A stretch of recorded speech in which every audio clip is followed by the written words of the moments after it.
Assalamualaikum warahmatullahi wabarakatuh. Kembali lagi di channel saya, Arya Satria Wiraguna. Dan pada kesempatan kali ini kita akan bersama-sama membahas mengenai pengelolaan resiko dalam asuransi syariah. Nah, jadi di sini kita akan membahas tidak hanya tentang prakteknya, tapi kita juga akan membahas teorinya, bahas juga sistemnya, kita juga bahas operasionalnya, bahkan kita akan membahas juga mengenai perbandingan langsung dengan asuransi konvensional. Oke, tanpa berlama-lama, mari kita langsung masuk ke dalam inti videonya. Oke teman-teman, jadi namanya kita hidup pasti seringkali dihadapkan dengan ketidakpastian.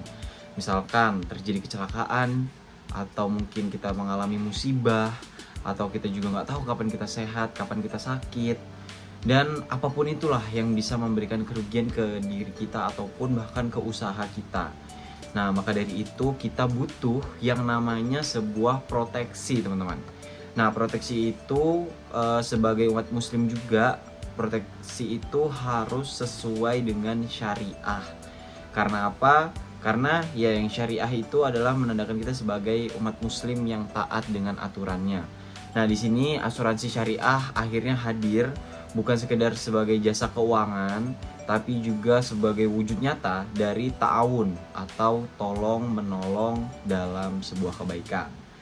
Nah, lalu apa sih bedanya dari sistem konvensional yang fokusnya biasanya hanya ke profit, sedangkan asuransi syariah itu biasanya berlandaskan kepada keikhlasan lewat akad yang namanya akad tabarru. Lalu, apa sih itu pengelolaan risiko?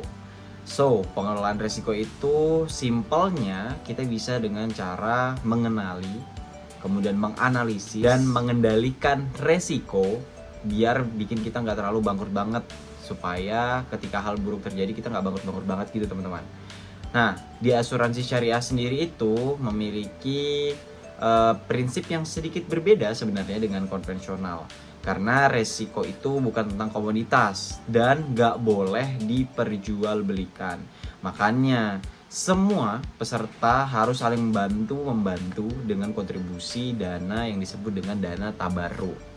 Kemudian kalau ada yang kena musibah, dana itu yang bisa, dana tabarru tadi yang bisa dijadi penopangnya untuk melakukan gotong royong namun versi syariahnya. Gimana teman-teman? Udah tahu kan, udah mulai tahu tentang dana tabarru, dan ternyata di syariah atau di agama kita ada hal sekeren ini teman-teman. Setelah itu muncul lagi pertanyaan, lalu gimana sih sistem pengelolaan resikonya? Nah, jadi secara sistem tuh gimananya, yang pertama kita harus identifikasi dulu resikonya. Misalnya ada resiko sakit, kecelakaan, atau kematian. Habis itu dia tuh dianalisis tadi tuh resiko-resiko tadi, habis itu dikalkulasikan kira-kira seberapa besar dampaknya dan siapa aja yang mungkin terdampak nantinya. Nah, kalau udah dilihat tadi resiko-resikonya, udah dipertimbangkan, akhirnya barulah muncul yang disebut dengan peserta masuk dan ikut nyumbang dengan namanya dana tabarru. Kalau resikonya besar banget, perusahaan bisa backup dengan retake full.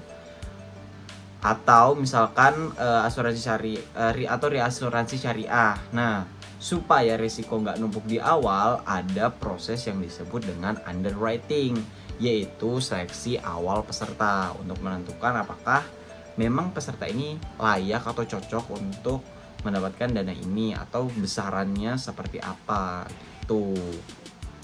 Kalau kita udah tahu dengan tentang underwriting tadi, habis itu gimana tentang operasionalnya? Nah, secara operasional proses pengelolaannya itu cukup kompleks tapi juga terstruktur. Mulai dari yang tadi sebelumnya disebutkan, underwriting untuk seleksi awal. Setelah underwriting lolos, kita akan cek namanya pengelolaan dana tabarru yang wajib, amanah, dan juga transparan. Lalu dana juga dikelola oleh perusahaan asuransi tapi bukan dimiliki oleh mereka. Jadi dananya ini bukan milik perusahaan asuransi, tetap milik para penggunanya atau para nasabahnya gitu. Dan ada namanya retake full untuk antisipasi resiko yang cukup besar. Nah, semua ini diawasi langsung oleh Dewan Pengawas Syariah dan juga ini bertujuan supaya tetap sesuai dengan nilai Islam dan bebas dari riba, goror maupun maisir. Kalau dari tadi kita udah bahas tentang asuransi syariah, habis itu kayak pasti kepikiran kayak emang apa sih bedanya?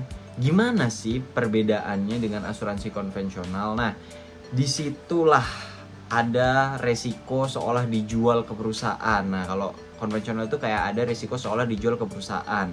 Dana yang kita store jadi milik mereka, sedangkan kalau di asuransi syariah peserta itu kayak satu keluarga besar ngumpulin dana, habis itu nanti ketika ada yang sakit, ada yang terkena musibah, dana itu yang akan dibagikan gitu. Nah, pengelola itu cuman ngedapetin fee lewat akad yang namanya wakalah bil ujroh atau sistem bagi hasil dengan akad mudharabah. Jadi kalau di syariah selain aman, sistem ini juga lebih adil, manusiawi, dan juga penuh dengan nilai-nilai spiritual. Oke, misalkan sekarang kita ngebahas contoh kasusnya deh. Misalkan Pak Ahmad ini kecelakaan gitu. Setelah itu Pak Ahmad ini ngeklaim asuransinya. Nah, asuransi tadi itu turunnya dananya itu bukan dari dana perusahaan, tapi dana tabaruk tadi. Dana yang dikumpulkan bersama-sama sama seluruh pemegang asuransi lainnya, seluruh nasabah. Setelah itu ketika ada si Pak Ahmad tadi kecelakaan, dananya tadi diambil. Jadi dana yang diambil itu bukan dana milik perusahaan. Itu teman-teman. Nah, jadi kesimpulannya ketika dana itu sudah ada Nah, jadi kesimpulannya si asuransi syariah dengan konvensional ini, kalau asuransi konvensional itu memang dia mengedepankan tentang yang namanya keuntungan.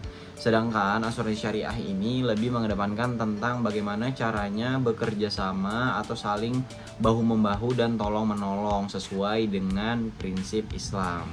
Dan dari semua ini kita bisa simpulkan bahwa pengelolaan risiko dalam asuransi syariah bukan cuma soal perlindungan keuangan, tapi juga ibadah. Dengan sistem yang pastinya transparan, pengawasan yang ketat, dan niat tolong-menolong. Sehingga asuransi syariah ini juga bisa jadi solusi keuangan yang halal, berkelanjutan, dan penuh dengan berkah. Yuk, jadikan diri kita sebagai faktor atau tokoh perubahan dan mengedukasi diri dan orang lain, dan juga bisa memilih pilihan solusi paling syariah. Sampai ketemu dalam video selanjutnya. Saya Arsyad Gunawan pamit undur diri. Wassalamualaikum warahmatullahi wabarakatuh.